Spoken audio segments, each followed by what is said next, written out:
Welcome to the Fantasy Golf Bag Podcast, presented by FantasyGolfBag.com, your number one source for the most in-depth PGA Tour analysis in the daily fantasy and sports betting world. Each week, our experts will discuss everything you need to know, from the course preview and key stats to top plays, fades, and strategies. Whether golf betting, grinding out cash games, or playing for a big GPP win, our team has you covered. Let's get after it. Welcome back to the Fantasy Golf Bag Podcast. I'm your host, Redkacheek, joined today by Axis, aka Fantasy Jesus. We have no Skyler, but we will be doing our best to break down the Valero Texas Open at TPC San Antonio. Axis, how's it going, man? Your boy Beauregard came through pretty good last week. Yeah, it's going well. Last week, although we didn't take down the 100K, we had some bullets there near the top until I think the Elite Eight is when the ships really got sunk. But I don't know. Overall, it was another great week. I love that week. I like the match play. I mean, it's only once a year anyway, so even if you don't like it, you can get the hell over it. I'm tired of people bitching about it, but it's a good change-up, I think. And quick tangent, it's the same as like the Zurich team event. I like that too. It's once a year. We have 45 other events, so now we're back to stroke play. Got the Masters next week. It's a glorious time for golf. Yeah. No, it was actually a really fun event to follow. I mean, it's when you see guys go from Wednesday, Thursday, lose or win, but they go into Friday and maybe half the groups had a chance of somebody, getting into a playoff or flipping the groups around. And then watching on Saturday afternoon, Sunday morning, like it's a lot of golf and it's very entertaining because it's always the 1-to-1 match. You don't have strokes where guys are moving up and moving down. You don't have to worry about a cut. So it was really cool to see like the matches, since we only get to see that really once a year. I really enjoyed it. Oh yeah, and I just like it because we had the President's Cup and the Ryder Cup, and the Ryder Cup's in its own world, obviously. But you just get to see so many, you get to see the Europeans against the Europeans and this, and I don't know. I love it. I sign up for it, a second time in the year, but I know that probably wouldn't go over. So no, I would too. I think it was fun. And congrats to Sky 7. He finished 13th, I think, in the $5. Yeah, the big $5. So congrats there. It was really fun to see who got the. And it wasn't necessarily getting the final 4, but getting kind of into 6 of the final 8. And then if you could just get those guys through into the final 4, like if you could just continue moving down, and then by Saturday afternoon, Saturday evening, really, basically the entire slate was settled. I really don't even know if further down anybody had movement. And if you had one guy, you probably were tied with 1,000 other people. But it was really interesting. Was only 3 people, I think, who nailed the final 4.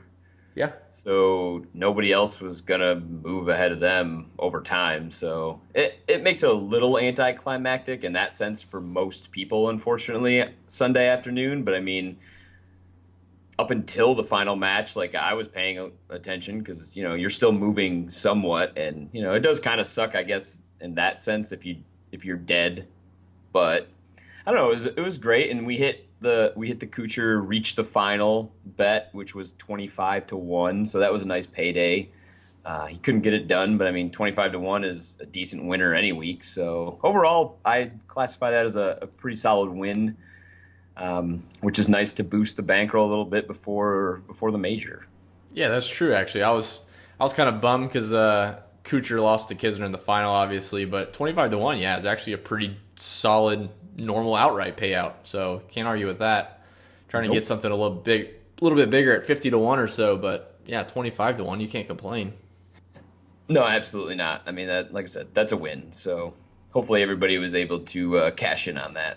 Yep, I got a piece, so happy. Gotten a little bit back, so we can parlay that into the Valero Texas Open. Different time in the schedule, so. Not sure if most people kind of followed the schedule changes from last year to this year, but this would normally be the Houston Open, and they have transitioned now to the Valero Texas Open, so it's about a month earlier than normal. And honestly, the Houston Open was always a good prep for guys to play prior to Augusta. They would usually shave down the greens. They'd have a lot of runoffs towards the water, down to the rough. There'd be a little rough. So it'll be interesting to see how they set this golf course up with Augusta next week. But yeah, man, what are your thoughts kind of transitioning here? And then, I'm really excited for this event because once this is over, then we can worry about Augusta. Yeah, I haven't really read if they're going to tailor TPC San Antonio at all to, like you mentioned, how they did at Shell, where they kind of made it, they did it on purpose to get guys to show up. And I haven't heard if they're going to do that. So I really don't think they something can. To see, but yeah, like, I don't think the layout lets it. Yeah. But I will be curious to see how the wind is. I mean, you read through every player quote about playing here, and it's just everything's about wind, scrambling because the greens are elevated. But I don't know. I'm not from Texas, so I can't tell you how much or how the weather will affect the course being played a month earlier. So maybe that's something to look into. But you're definitely going to need to pay attention to the forecast because it played a huge role here last year. Yes, it does. Yeah, it decimated a wave last year. Yeah, and from what I was talking to you, I think we knew on Wednesday it wasn't something terribly sudden. I think the wind can certainly change out there, but for the most part, the golf course superintendent tends to understand what the weather is coming in for that weekend. They'll get the pin placements in decent spots where they don't have to halt play. They'll have the greens cut down. They won't be so fast where if the wind does pick up to 25 miles an hour, like they don't have to stop play either. So I don't think it'll be crazy conditions like as far as the golf course is set up for Augusta, like fast greens, big roll-offs, stuff like that, just because of the chance of wind. But again, I haven't looked into the weekend, but Thursday looks okay, at least as of now. Yeah, I mean, just something you got to pay attention to for sure. Like, I haven't built any lineups yet, and I'm sure I will build some. But if you're making multiple, it probably wouldn't hurt to stack a few. Yeah, I think that's smart. At least to, like, if you're between guys, look at the waves. For sure. And it honestly, cost me last year. For sure, yeah. And honestly, if you're building, just to say you're building 20 lineups, and I don't care if you're building in the 25 cent or the $3, $4, whatever it is this week. Don't be afraid to maybe stack a wave in half of your lineups just to correlate. If the wind does pick up unexpectedly, that's always a good strategy because you can pick up say AM PM wave, Thursday, Friday is the good wave. Just stack the opposite side. Like if it doesn't pick up and your guys get a good draw all of a sudden, it's a good leverage spot and you'll get lower ownership without even trying. And it's a GPP strategy. So it's kind of all or nothing anyways. And you can do it, you can have 2 a.m. and 2 p.m. even if you don't want to get crazy. So 4 out of your 20 lineups. And it's a good way to maybe even settle some tiebreaker. Like if you're deciding between two guys, you look at your lineup and you already have 4 from the p.m. Well, to settle your tiebreaker, just make the entire lineup a p.m. wave and there you go. Yeah, exactly. Yeah, I mean, be smart about it. Be smart about the builds. Don't shoot yourself in the foot. You got to play the game of DFS as much as you have to try to evaluate the golfers and the price. Yeah, absolutely. All right, let me go ahead and dive into this golf course real quick and we can get into some plays. We got a busy week next week for Augusta. I'll actually be up there at the event, which I'm really excited to go. I've never been to Augusta, so excited to go visit Augusta National. So we'll have our podcast out next weekend or this weekend coming up, and we'll have a sneak preview. We'll release earlier. Before we finish recording, I have Matt Parziali, who played last year at the Masters, giving us kind of a sneak peek into the mind of Tiger. He played a practice round with him last year. Fred Couples, Rory McIlroy, giving an idea of what they look for when they try to prep for Augusta might help us in our player pool selection. So really good interview. Looking forward to that. And, of course, Augusta, I mean, it's a magical place. Millie Maker next week. Hopefully we can keep some momentum going into the big one. Oh, yeah, I'm ready. I mean, I'm not skipping this week and I'm not overlooking it, but I'm already looking at Augusta as well. I'm not overlooking it, but I'm looking past it. Yeah, that's a good way to put it, I guess. I've put in the work, but very quickly come Thursday, I will be having golf on in the background as I move towards the Masters. Oh, yeah. Once this tees off on Thursday, I think I'm just 100% Masters, to be honest. Yeah, it'll be background noise. And Yeah. I'll be peeking, seeing if the outrights are doing anything, but it's not going to be a constant, like, just sitting on the couch watching the Valero Texas Open. Right. Normally, Thursday lock is like a day off, and then Friday's a day off, and you do some showdown stuff. But now it's like, let's get to Thursday, and let's hit the Masters. So Yeah. looking forward to it. And it's so nice to have an event where there's so much history. So that's it'd be Right. really nice to get back to something somewhat standard. Normal. Yeah, for sure. So the Valero Texas Open this year will be played at TPC San Antonio, the Oaks course at TPC San Antonio, and that'll be in San Antonio, Texas. Plays at just over 7,400 yards, par 72. Mostly a pretty driver-heavy golf course. You'll see smaller fairways gained than an average tour event. Guys are hitting a lot of drivers. The rough's usually down. And honestly, because of the wind, the chance of the wind picking up, they should be able to be pretty free with the driver. The greens tend to be a little bit larger, so you can certainly look at 3-putt avoidance and around the green. And then looking through some of the stats, like last year, green regulation was 61%, which ranked 9th most difficult on tour. So I think green and regulation is a big stat for me this week. It is every week, but I think with the fairways being fairly generous, I will certainly be looking to guys that are going to be hitting a lot of greens. Obviously, strokes gained approach can roll into that category. But I think really this is a pretty straightforward golf course. Guys that tend to get hot with the putter end up winning or finishing in the top 3, top 5. So a lot of guys in obviously the 10K are studs. But when you look at the 9K and 8K, I think a lot of guys grade out similarly. And you're just kind of basically picking apart little key stats in between each one of those guys. So overall, pretty standard approach this week, looking at recent form, a little bit of course history.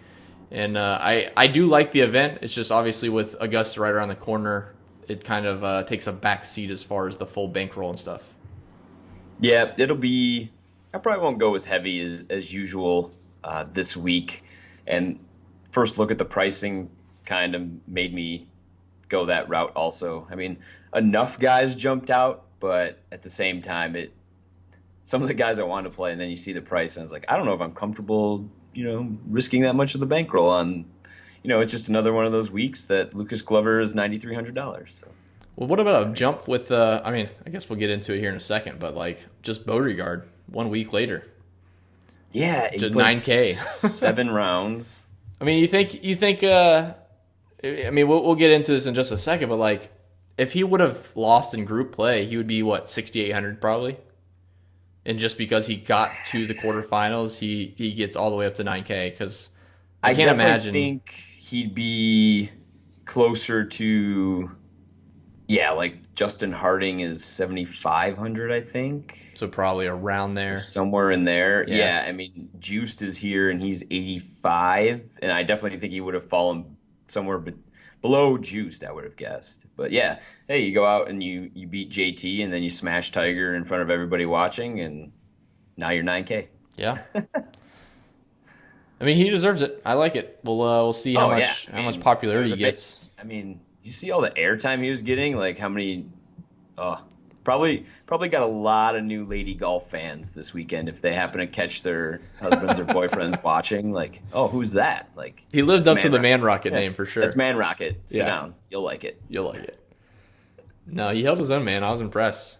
So, I think overall pretty straightforward week. The odds came out, and I think there's a huge discrepancy between Ricky and the rest of the field. Obviously, Kuchar, Finau are up there around 20th, 16th to 20 to 1, but Ricky at 10 to 1, basically, half of the next best guy.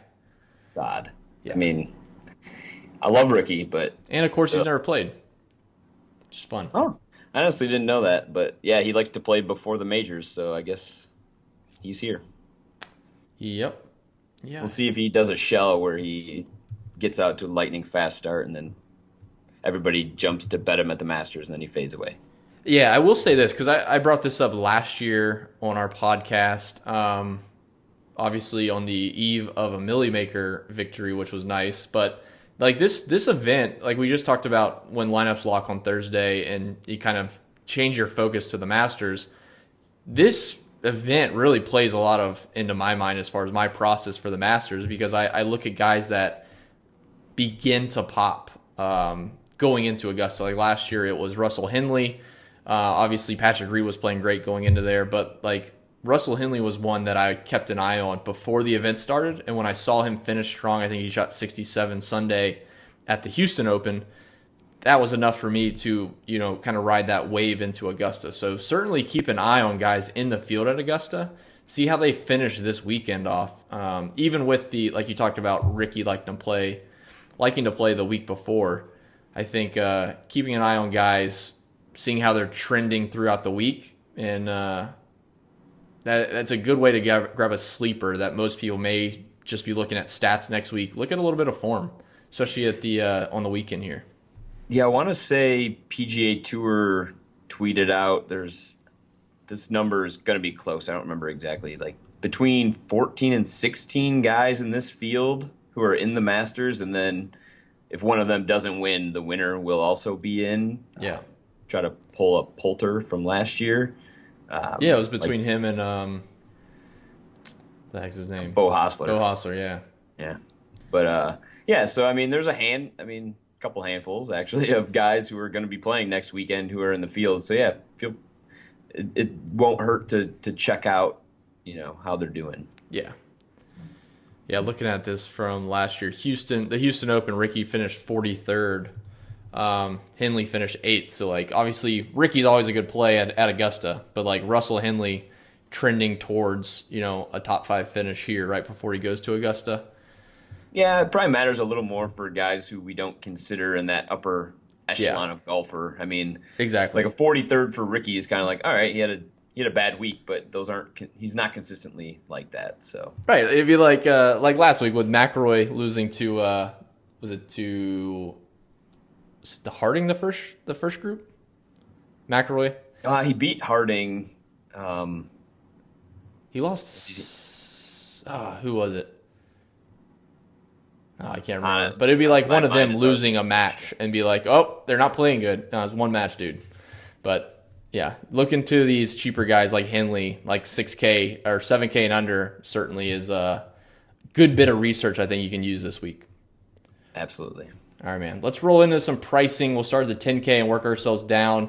I'll start up top, and it's really pretty simple for me. I think my builds will tend to be balanced. I think most people, there's a couple I do want to build stars and scrubs, but I'll still probably leave salary on the table just as kind of like a sneak peek. But I think in the 10K and above, if I had to lean one guy, it's going to be Ricky, and it's a crazy price for him at nearly 12K. Kuchar there, Tony Finau. I'm not interested in riding Kuchar after last week. He's continuing to play great. I have no problem with that, but at 11-2, I don't really... he's only finished in the top 15 twice here. So really not excited to play a Kuchar at that price. But yeah, I mean, Ricky Fowler grades out well. I think we talked about before coming on the show. He does a lot of damage with his putter, which is just his game. Like he's not the longest player. He's streaky with his irons, but if he can get the putter going, he tends to play well. So I will have salary remaining in some of my lineups, and I don't mind paying up for Ricky. And the other one up there is Tony Finau. I like Tony quite a bit on this type of track. I'm surprised he, hasn't, I guess maybe in just the schedule. He's only played here twice, so I think it's a pretty good fit for him. Is this where he got second to Kevin Chappell, or was that a different Texas event? He finished 3rd here 2 years ago.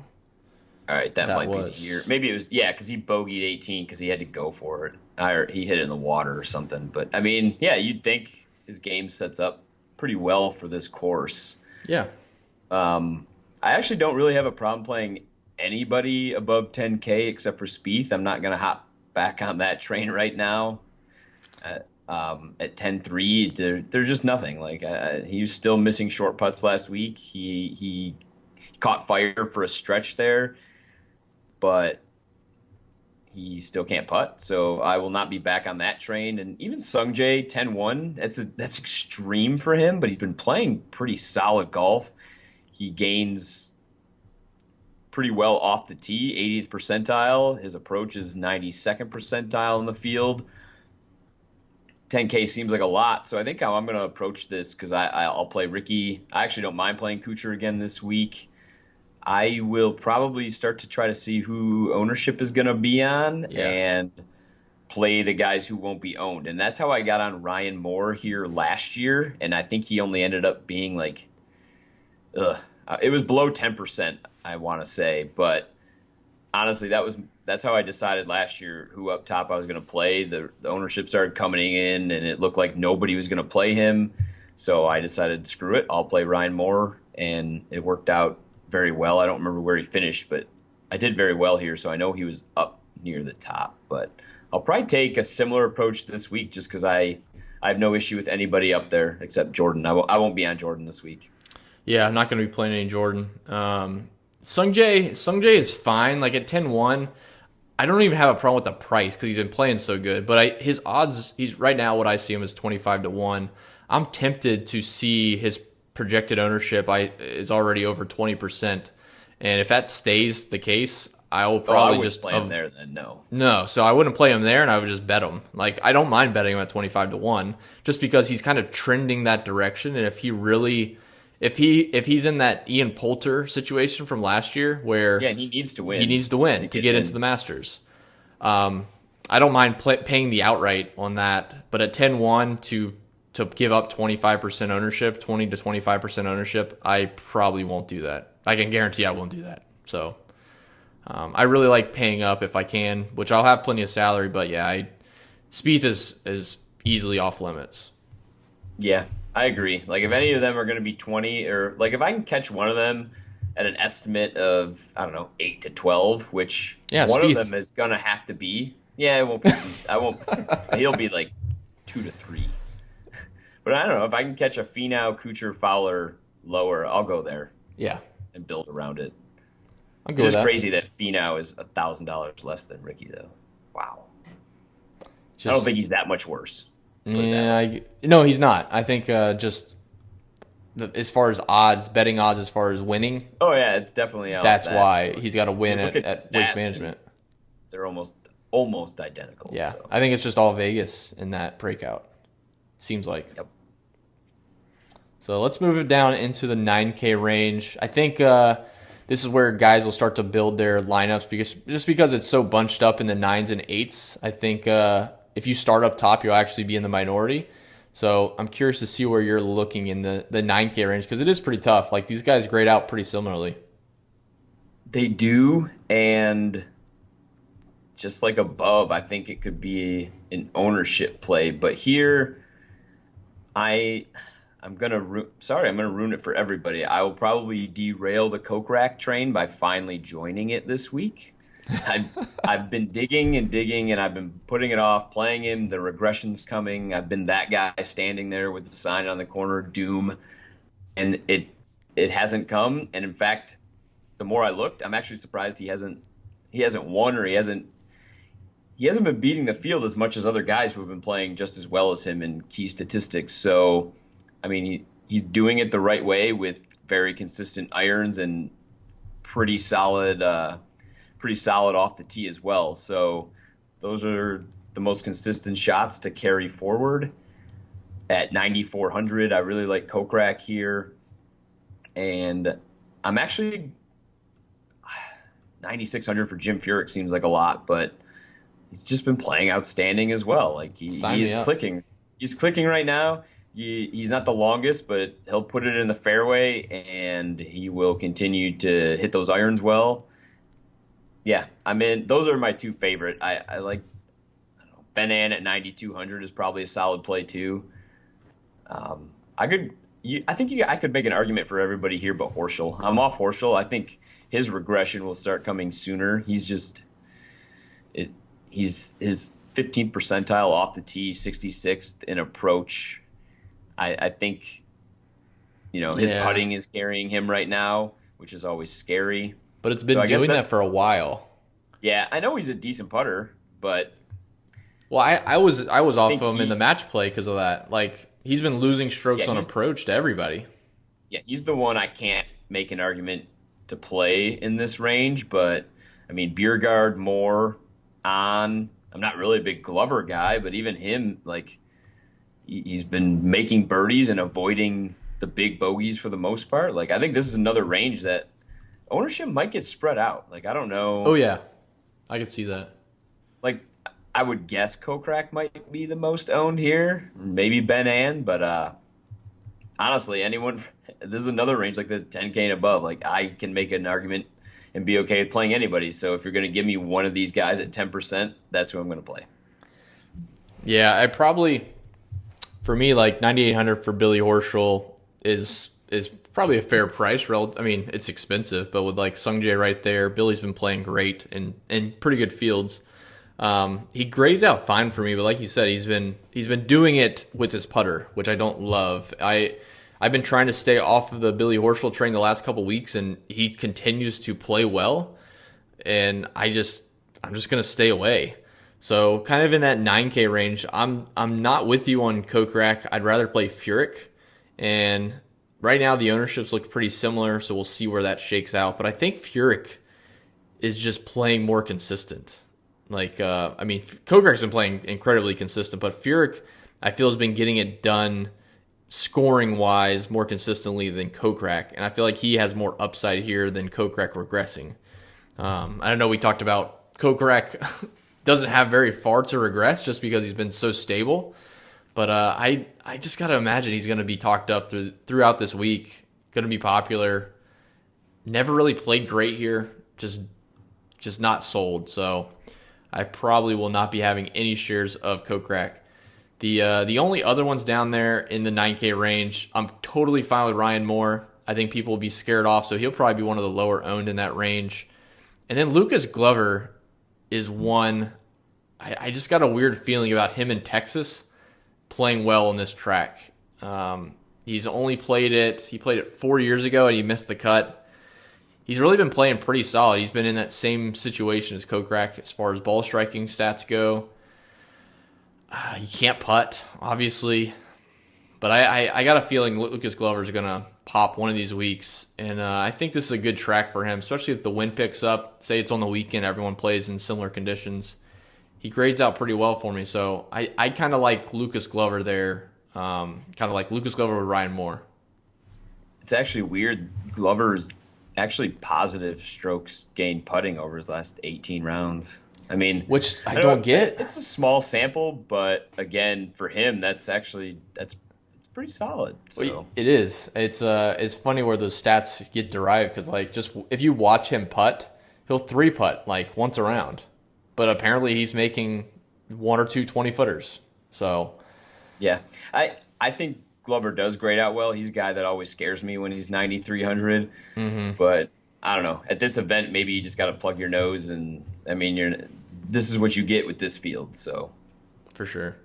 What are you gonna do with Man Rocket? Did Skylar give you any advice? We already bet Biergaard at 45. I am slightly worried about the 7 rounds and is there any come down from kind of arriving on the golf scene, if you will, if you haven't been paying attention to Europe. But Sky did point out that Poulter won last year. I think he only played 5 rounds though last year and then came out and won. Biergaard is already in the Masters, so I don't know. I think he's worth a play though. I think everybody saw how good he can be last week. So again, at 9K, if no one's going to play him this week, I'll be playing him. Definitely not scared to go back to that train. If he plays anything like he played last week, then he's a solid play for sure. Yeah, I don't even know. His ceiling is definitely better than 9K. That's for sure. For sure, yeah.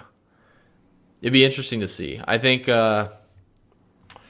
hate to say, just with all these guys so bunched up that it's an ownership play again, but like 9K for Beauregard, I think people might shy away from it. So I think it's actually a good spot to get leverage off of a guy like you talked about, Kokrak, who should get a decent chunk of ownership, say $400, and go to Beauregard, who probably has similar upside, if not more upside as far as winning, just because Kokrak, it's been so long.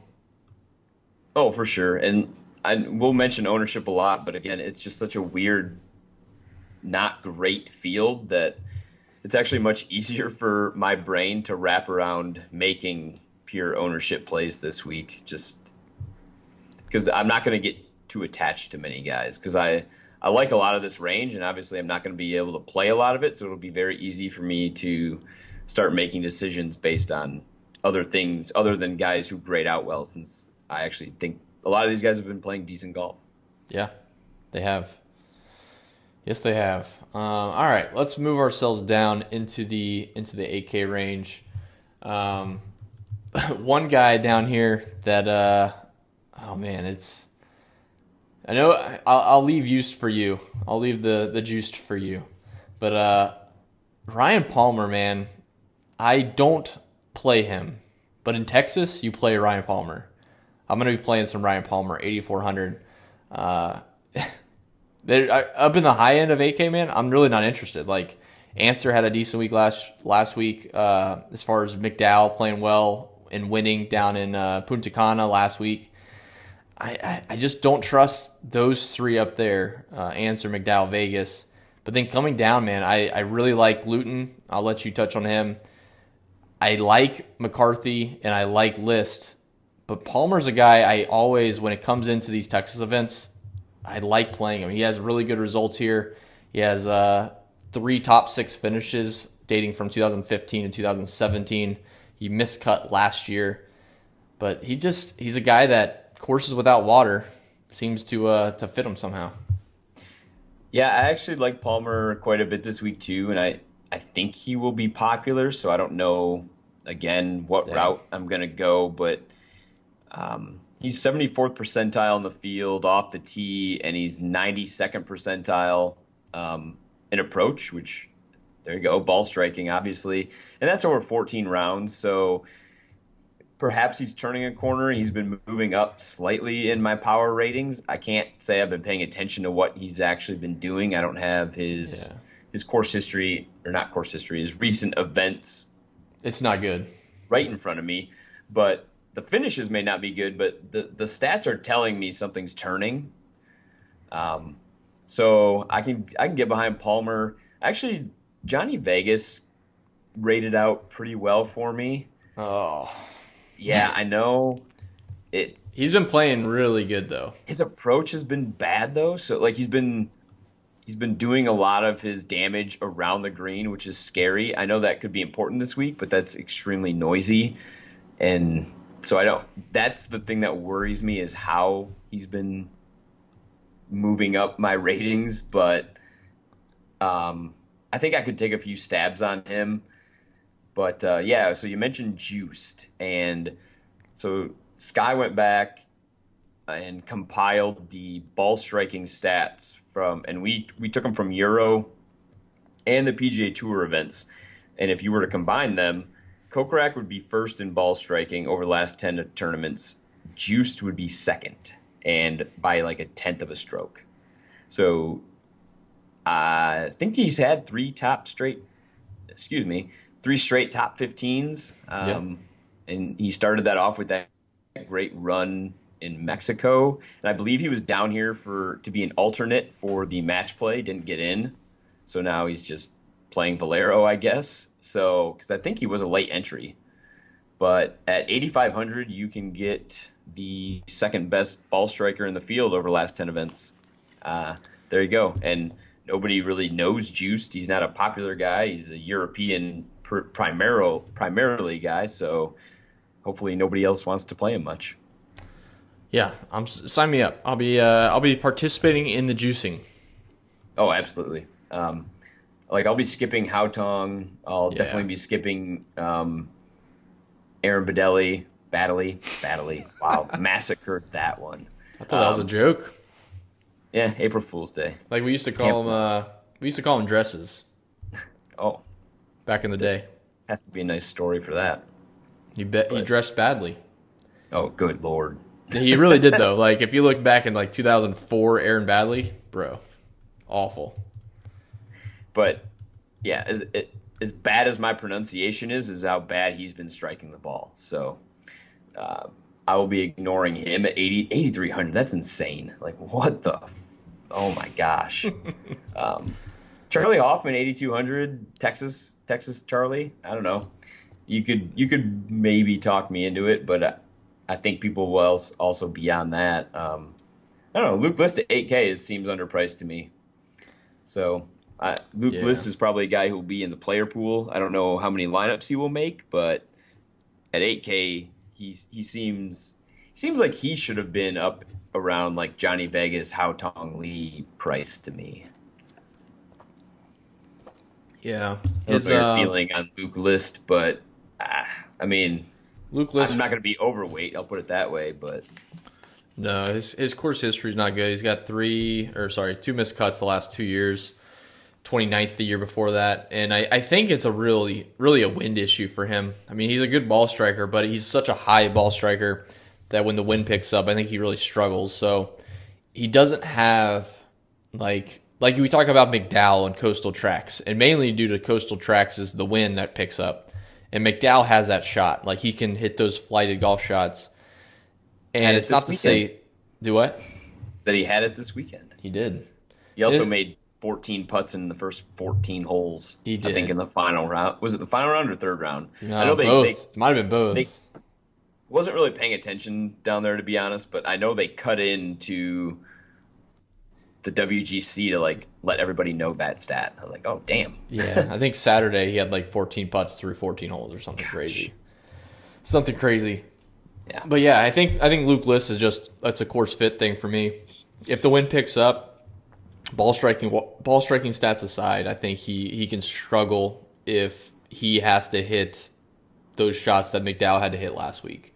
But yeah, Charlie Hoffman, saving him for Augusta. So his stats actually, or his results at this event are pretty phenomenal, to be honest. His last 2 years have been just sucking, but he never finished higher than 13th place in 7 straight years. Yeah, he said even after they moved courses that he just kept playing well. Pretty crazy. So, yeah, I like he's one I'll be eyeing next for week. Next week, though, for sure. But yes. Love him. Yeah. You, me, and everybody else, but that's okay. He's so cheap, too. It's so bad. I really haven't looked at Masters pricing yet. I know it came out, but I was just so engrossed in match play that I didn't even bother looking yet. I just glanced at it. There's some bad pricing for sure. But we'll deal with that next week for the podcast. Sure. It'll be fun builds. I'll just say it'll be fun builds if you're building by hand. You'll have a lot of salary to do whatever you want with. All right. Let's hop down into the 7K range. I'll let you lead off up here. And what's funny, we keep talking about the strength of field, but like this is a very strong secondary level field. Like I feel like from, we'll say 9K down into the mid sevens, a lot of these guys usually are priced within $600 of each other in the 7Ks normal weeks. Yeah, I might have been I know I called it a crap field earlier. I think, what I more or less meant to say was it's definitely not top heavy. It's not top heavy. It definitely has a solid, as we'll see as we get through, there are a ton of guys priced in 7,000 to 8,000. So this will probably be where you'll make your money this week. Picking the right guys here, obviously. To start off in the upper sevens, no one really jumped out. I mean, Daniel Berger at 7,800. I know he hasn't been playing well, but he's been playing well off the tee. He hasn't been playing well anywhere else in his game. Mm-hmm. I can't imagine people are going to play him. Overall, long term, he's better than 7,800 in my opinion. So that kind of stuck out. I don't know what's there. And then Joaquin Niemann at 7,600. He stuck out like a sore thumb. I think his price is bad. I think he priced when you're looking at the 8K range, like he again, he's gonna be super popular. Go pick on bads here, but like if he's 8,300, you can't put Neiman up around there with Denny McCarthy at 8,100. Mm-hmm. Anyway, so I think he might be popular, but it could be one of those plays where, again, you don't have to have a lineup of all guys at 10% or under, so maybe this is where you eat some of that chalk at 7,600. I don't know. Yeah. A lot of guys don't like eating chalk this down this low in salary, but The approach is there. I mean, he's 91st percentile in this field for approach over his last 21 rounds for him. So those two are really the only ones that really intrigue me. I don't think I'm going to get on the Jimmy Walker train, but I might burn cash on Berger in a few lineups, and then I'll be playing Neiman as well. Yeah, I'm going to be playing plenty of Neiman. He's been playing better too. Like, his results, people get very. I think the DFS industry is sharp, but like as far as recency bias, when you don't hear their name on coverage, you might think they haven't really been doing that much. But when you start kind of digging in, he's been doing more behind the scenes than his recent results show. Like, he's gone 44th, 59th, 46th, 37th miscut. But he's been doing a lot with his ball striking, which is what you want on this type of golf course. We just need him to putt and do something around the greens. So, yeah, like you said, 7,600 is just a bad price. I think that's an easy one for me. That's almost like a first one in for a cash lineup for sure. Yeah, in my power ratings, he's ranking closer to guys who are like 86, 8,700. So I don't know. Yeah. That one slipped by DraftKings. I don't know his odds off the top of my head, but I assume that's why he's down here. I don't have it up. He finished sixth last year here. This was like the beginning of his big run. Yes, it was. I think he was an amateur still because he wanted to play in Augusta. Because he played, and then he went pro after that, and that's when he started finishing either T10 or miscut. But he's on the up and up. I'm ready. I'm ready to get back on the Neiman train here. Join me. It's the water's fine. We're gonna join on the Joaquin Neiman train. I think it'll be fine. There's two in that category, or in that price range, I should say, that I'm curious of your take. One is Justin Harding and Sung Kang, which I didn't look at his Harding. I missed Harding because I'm looking at pricing before I had him. I don't know where he went. He's not on my. He's 7,500, correct? 7,700. Oh, wow. Yeah, I don't know why he's not on my list for some reason. So yeah, I talked about earlier when we talked about Juiced being second in ball striking. When you look at the strokes gain stats from Europe and here, Harding would be third, and at 1.5 ball striking per round gain. So again, I think that's another guy who nobody's heard of. He played pretty well last week in Rory's group. I think he's probably better than this price. I don't know how much better, but again, a guy who's been hitting the ball extremely well. Again, if you pay attention to Euro, you probably know that, but if you don't, Justin Harding is definitely someone you'll want to play this week at that price, 7,700. Yep. Like him quite a bit. I mean, he's been in the tournament he just won over there in Australia, I think, or New Zealand, was a lot like this golf course. What the heck was that? He's won a handful, I think, over last year. Well, this was like a month ago, like the ANZ or something like that. They had the women and the men on the same course. Oh, the Australia one, yeah. Yeah, the Australia one. But it was a very similar track. Like the wind picked up. Yeah, he just finished, I think he was third over in Kenya or second somewhere. He had another top 5 over there too, and then played well in the Middle East, I do believe. I think that's why a lot of a big narrative in Texas was always like the Australians played well. Like Jeff Ogilvy, Aaron Badley obviously has always played well here. Yeah. So Adam Scott always. Yeah, Adam Scott. Yep. So keep that in mind. I think Justin Harding is South African, and I mean they seem to have that reputation as well, I believe. Sure. With he won in Qatar, and then I forget which one. Was it the Super Sixth in Australia? I don't think he won that one though. He won he finished 4th over in the Victoria Open. That was the mixed one. Okay. But yeah, he's been playing extremely well. Second in Kenya, 1 Qatar, 4th over in Australia. Those are all European events, obviously. And he's in the Masters, so he's one to keep an eye on. Yes, he's in the Masters. So yeah, I'm going to keep riding that heater. Yep. And see what he can do over in America. I know some of them stumble their first couple tour events, but Maybe he'll be a Thomas Peters-esque as far as when he came over here. He kind of ran through the door for a bit there, and he's stumbled since. But yeah, he could be. Who knows? It could have been Beauregard, but he might have blew his wad a week and a half too early. Yeah, but he got quite a check at least out of that. Oh yeah, he did. All right, so moving down to like the low end, I'll kind of pick up down here. There's a couple of names that before I get down there, Sung Kang was the other one I mentioned after Harding. He's been continuing to play really good. He grades out pretty well. So he finished 2 years ago. Yeah, 2 years ago he finished sixth here. Missed cut last year. I can't really figure out what he does well. Like, he'll play one event, gain some strokes off the tee, lose some strokes approach. He popped at the Shell, was it 2 years ago? But that was all. I mean, he was making every putt. I remember watching that, and he was just draining everything. He's got an awful swing. I know that. I tried watching him, and it was like, this guy must be like been on type swing, like just flogs it down the middle. Nope, he doesn't. Does not do any of that. Doesn't hit it very long either. I don't think he does anything in particular well. He seems to be very average to slightly above average in the game.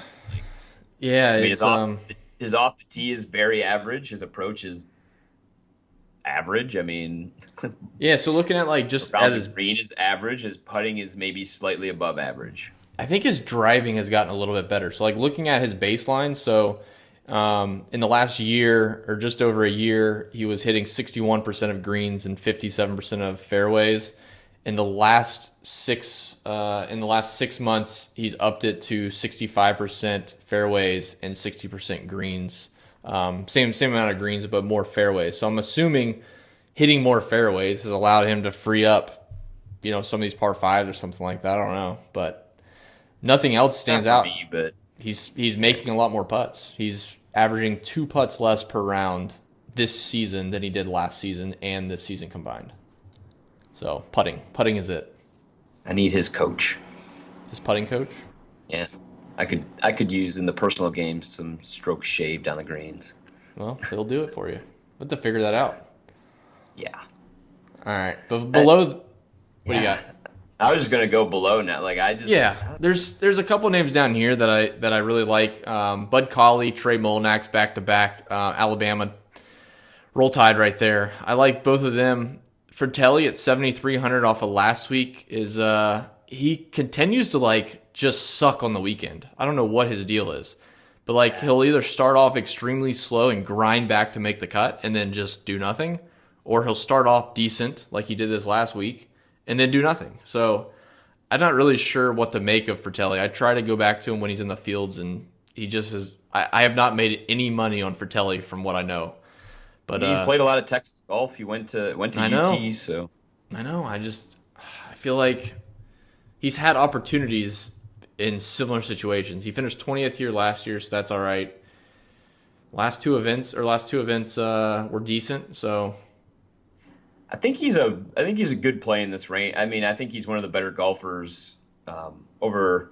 We don't have a ton of. I'm looking at the 10T right now, and it's just 12 rounds of strokes gained stats, so very small sample. But over that sample, he's played better than most in this range statistically. Maybe not finishing, but yeah, just I don't so hate streaky, man. I can play him. I mean, I don't play cash, so I'll play just about anybody. But he can. I think he'll probably be in my player pool. Yeah, no, he's a solid play. 7,300. I'm buying it. I'm just saying, I keep going back and he doesn't do anything. He finished 18th last week in a no-name field. Yeah. And that was shooting 5 under the last day to basically stay pace with everybody. So I don't know. I'll definitely be playing him, but I don't understand why he can't pop and do everything he did at Texas with Spieth. Yeah. Another guy down here for me that was showing a little bit was Matt Jones at 7,200. And this kind of make a personal concoction of stats, and I boil them all down into one, so it's easier for me to look at compared to everybody. but he actually rates out pretty well there compared to everybody else in this range. He can make some birdies and avoid the big number, especially, again, in this range. He's just consistent there. 7,200, he's very good off the tee, which could come in handy this week. The approach, though, is what scares me. He has not been good there, losing strokes on average over his last 13 rounds. So hopefully, I don't know, maybe he can turn that around. That'd be a hope. But at 7,200, I think he'll be in the player pool. And then Wyndham Clark was the other guy down here. Just, again, that it just popped on the stats for me. Again, another guy who crushes it off the tee. The irons are not there, which is typically not something you key in on, but down here for GPP builds and just how this course is, I think they can do enough damage, Jones and Clark, to be playable for me this week. Yeah, Wyndham Clark makes tons of birdies. It's just the consistency is not there as far as like like bogey avoidance. Man. No, he does at least have a decent birdie to bogey ratio because he makes so many birdies. Very true. But I'm just hoping he can, because he's gained so many strokes off the tee. Like, hopefully he can keep out of the trouble and just, I don't know. At 7,100, he popped enough in some key stats for me to roll the dice on this week compared to everybody else in this range. Yeah, I like it. Totally fine with that. I'm kind of in the same boat as far as Matt Jones played well last week. I'm down with playing some Mackenzie Hughes, 7,100, man. Continuing to play well. He popped for, I think he finished second last week. Yeah, he finished second last week. 13th at the Valspar, gained 4 strokes on approach. Had a rough stretch through the first bit of after the Waste Management through Florida, but he tends to be playing better, or seems to be playing better, so I like that. And outside of that, man, there's really not a ton of guys I'm just like in love with. Like, I can assure you I won't be losing any money on Scott Stallings this week. I think he'll be somewhat popular at 7,000. He had a couple good finishes. Yeah, that one's easy. But yeah, outside of that, I think it's just kind of sprinkles and GPPs. As far as like Martin Laird can always pop. It might just be a bet for me personally. But like outside of that, maybe Kramer Hickok could be the only one that just because of the Texas ties. Yeah, nothing else down here until I get into 6,800. I find a few who I can sprinkle into GPPs again. But nobody in the lower 7K. Clark. And other than that, I'm skipping right down to 6,800. I'll just say this real quick, and we don't have, like, I'm just looking at the stats from last week, our traditional stats on the website. We have Kramer Hickok, 80% fairways, 70% greens. For this season, he is at 69% fairways and 63% green regulation. So he's actually been playing better than some guys in like the upper 7K. So I think Hickok's actually a pretty good play, especially in Texas on this track.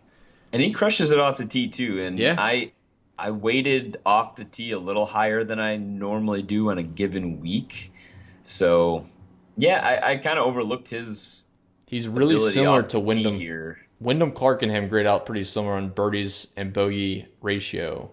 The only difference is Kramer hits more greens and has a higher putting average, about the same. So the only thing different is scrambling's higher.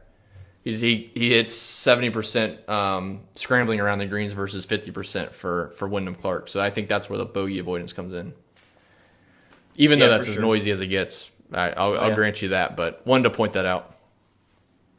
Yeah, golf's noisy every week, so pretty much. Just come to accept that all this work I put in is just rolling the dice. I mean, who's going to make the 5-footers this week? How do you know? Pretty much. Yeah, so, I'll get back to you on Sunday. I'll let you know. Hopefully you picked them. Yeah. All right, lay out some guys in the 6K range. I got a couple down the low end, so kind of spread out throughout. But yeah, lay out who you're kind of eyeballing the 6K range. There aren't many, but I think I'll be back on KH Lee again. I don't know how he finished. Like I said, I wasn't really paying that close attention to Corrales and the Punta Cana, but I saw that at one point he was making a run. I don't remember where he finished though. I He just played didn't bad. didn't even look at the leaderboard. Sunday, I think he shot +1, and like the average score was like 67.8, and he just fell out. But up to that point, man, he was probably leading in ball striking, to be honest. Yeah, and that doesn't surprise me because he continues to play well off the tee. He continues to hit his irons well. He just continues to suck around the green. So I guess at 6,800, that's some noise that I'll roll the dice on again because the consistent parts of the game are there. So maybe he has a Keith Mitchell week and he finds it on the green enough to get a T20. I mean, at 6,800, that's more than enough. So there'll be more KH Lee in my life this week. He's been in it more than I ever would have thought for a guy who I hadn't heard of. And he just had a hip injury. Genesis or Riviera. Oh, he has a hip injury? That's why he withdrew from the Valspar, then he popped last week. I see. Yeah. No, he so I was looking at our stats that we keep for Showdown, and he graded out in the 92nd percentile on Thursday driving accuracy, 78th percentile green regulation, and then in round 3 he did the same thing, 91%, 77%. So striking it very well. I don't mind going back there, especially for some salary savings. Oh, for sure. And then I guess the only other guy that even came up somewhat green for me was Roberto Castro, and he's way down at 6,400. My little ratio stat, he grades out much better than anybody else down here. He makes birdies. I mean, what else are you really looking for when you're down this low? He's the 94th percentile in this field in tee to green over. That's only 11 rounds for him, but still to be 6,400 and 94th percentile in tee to green per round is pretty crazy. So I definitely think he's worth a shot down this low. I mean, for him again, it's the putter. So, and he's honestly not that bad of a putter. So I'll definitely be playing some Roberto Castro 6,400. Okay. I like it. I got one guy up in the high range before we get down too far. Scotty Scheffler. I'm not sure how much people will be talking about him, but he played at University of Texas. He finished second in the Web.com event last week in Savannah for the Savannah Championship. A really good player. I don't know if he ended up winning the USAM several years ago or was in the semifinals or the finals, but a really, really strong player, and he just hasn't made his way out on the PGA Tour. So he's trying to make it out through the Web.com. I think he'll get status next year. 6,900. I don't know how he'll get hyped up this week, but I'm totally fine paying for that talent over a $6,900 price tag. So I would certainly add some Scotty Scheffler to your player pool if you're playing GPPs. The going down a bit further, DJ Trahan I like quite a lot. Played really well last week at the Punta Cana event. Continues to play well on all the events he can get into somehow. He hit 88% of his fairways last week, 68% of his greens, finished 10th. He's only played here. I will say, I think I overlooked him. I can definitely get. I'll definitely have DJ Trahan in the player pool. I did overlook him, but I marked him down and just forgot. He's been, like you said, he's been playing extremely well in the events that he gets into. Like I don't have a ton of laser rounds on him, so the strokes gain numbers are kind of. Yep. I wouldn't really look at those. But if you just look at his strokes gained total and differential for beating the field, he's 97th percentile in this field. So compared to the fields he's been in, he's been playing much better than those fields. So, yeah, 6,700, that's a good call on Trahan. Yeah, I like him quite a bit. At GPP Dart, I'm going to be throwing some shares on Grayson Murray, 6,600. He had a good finish last week. Finished 12th down in Punta Cana. He's been popping in like first rounds the last couple months. and he kind of stuttered this last week through on Friday or Saturday. Ended up putting a 4 under round together on Sunday to finish 12th. So he seems to be getting back to healthy. He was injured for a good portion of the end of last year. So I don't mind Grayson Murray on this golf course. He also finished, what the heck did he do? I think he had a decent finish last year. Yeah, he finished 16th here last year. So I think this is a good track for him. He's one of the longer hitters on tour. And it's, again, in this type of field with the way the pricing is, take advantage of some of these values, and you can certainly use that to differentiate your lineups. Yeah, for sure. I won't be on Murray, but I don't hate it. I mean, I don't love it either, but he's got Do you upside. love anybody down here? I mean, like You don't really, love anybody, no. Yeah. The one I was excited to play was Ryder, but then I forgot that this isn't the Houston Open. I think the Houston Open last year he shot like 62 opening day. But, I mean, he could still play well this golf course. He just hasn't been playing very well. I will mention, like, the last name I'll talk about in the 6K range. The very bottom end is a guy I played last week in Punta Cana, played him in showdowns, I think 3 out of the 4 days. That's Chip McDaniel, 6,000 min price. I mean, I can't really vouch for his baseline values, but finishing 5th last week, his tee to green games, as far as the stats that we keep, looked extremely good. He hit 71% of fairways, 80% of greens, shot 9 under on Sunday. He's been playing good on the web.com in the events he played. So I like Chip McDaniel, 6K. He'll be in a good number of my lineups. I wouldn't call him a cash play by any means, but just look at a 6K value off of, say, Scotty Scheffler. You save $900 down to 6K. You could basically move up from, a Kokrak up to a Finau. So I don't know if that actually math works out, but yeah, pretty good trade. It's got to be pretty close. Not quite. Not quite, but you get the idea. Yeah, but you could go from Kokrak up to M. You go Horschel to Finau. I'll take that. Yeah, there you go. You shouldn't be playing Horschel anyway, though, people.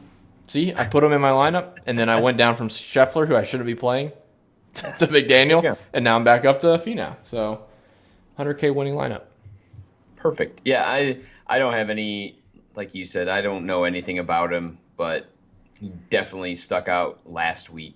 So yeah, I still get the old traditional like recruiting mindset. I went and looked up before I played him this last week. I went and looked up some videos from the web.com, just watching him hit some golf balls just to see, like, does it look suspect or is this kid actually good? And he's pretty solid. So I can certainly vouch for what I saw, and hopefully he can continue on this track. So I mean, all you're hoping for is make the cut at 6K. So yeah, this is the field to do it. I mean, yeah, you're fitting in a 6K guy. You're hoping he makes the cut. You're just rounding out the other 5 guys that are more stable with the salary that you save with a 6K guy. So for sure. I like it. That'll do it, man. I don't have anyone else down here. I'm excited to, now that we've kind of talked through some of this pricing, I'm actually kind of excited to build some lineups by hand. There's some interesting construction you can make for sure. And then, of course, we'll get ready for the Masters next week. Absolutely. Yeah, I'm still not sure how I'm going to attack this week. I'm sure I'll play some single entries, but I'll probably build, I don't know, I'll probably build 20 lineups, but I don't think I'm going to go crazy with them. Like I said, I'm probably, unless I find something I love, this will be a pretty light week. So it'll be a light week. I think I'm still playing cash. I was thinking about that earlier today, and I haven't reserved anything yet, but I kind of like where some of the people probably will build their lineups. I think there's some edge in just building slightly different. So we'll see. We'll see if I end up going the cash route this week. I might just save it for the Masters. Yeah, I think that's my game plan. Maybe like 20 in the $5 or maybe 20 in the $3 max that they have, or 20 max $3 that they have, and then a couple single entries up top, and then focus on Augusta. I'm good with that. Well, we'll see you. We'll see you this weekend. Hopefully, if not, we'll see Skylar, and we'll talk some Masters coverage, and we'll get these people on and ready for a Millie Maker sweat. hopefully we got a bagger that's in the running again on Sunday. Yeah, hopefully people can win some cash this week and up their game for next week when all the prize pools get juiced up. Yeah, I think the only last bit of advice I'll give people as they kind of prepare for the Masters, if they're playing light this week, is throw it in some $3 Millie Maker qualifiers if that's something you're interested in doing. Like it's very minimal outlay on a normal bankroll. Obviously, if you're playing like $50, you probably don't want to put up 20% of your bankroll on qualifiers, but right. It's a good way to grab 2-3 tickets and basically you're free rolling $60 or $100 in Millie Maker next week. So definitely look into any of those that you can find and enjoy this week. Enjoy the Valero Texas Open. Absolutely. All right, man. Axis, I appreciate it, dude. Everyone, thank you for tuning in to the Fantasy Golf Bag podcast. You can find all of Fantasy Jesus stats on the website. This will be the last week they are free. After this week for the Masters going forward, all of our new enhancements will be for the premium subscribers. So you can use Fantasy Jesus, I think, as a code. Is that what it is? Jesus20. Jesus20, thank you. Get you 20% off for forever.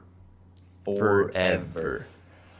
So do that. Leave us a rating. Leave us a review on iTunes. You can, if you subscribe to the premium membership, definitely join us in Slack. We have a lot of good deep data dives going into different channels for the Masters, so we're getting ready for that.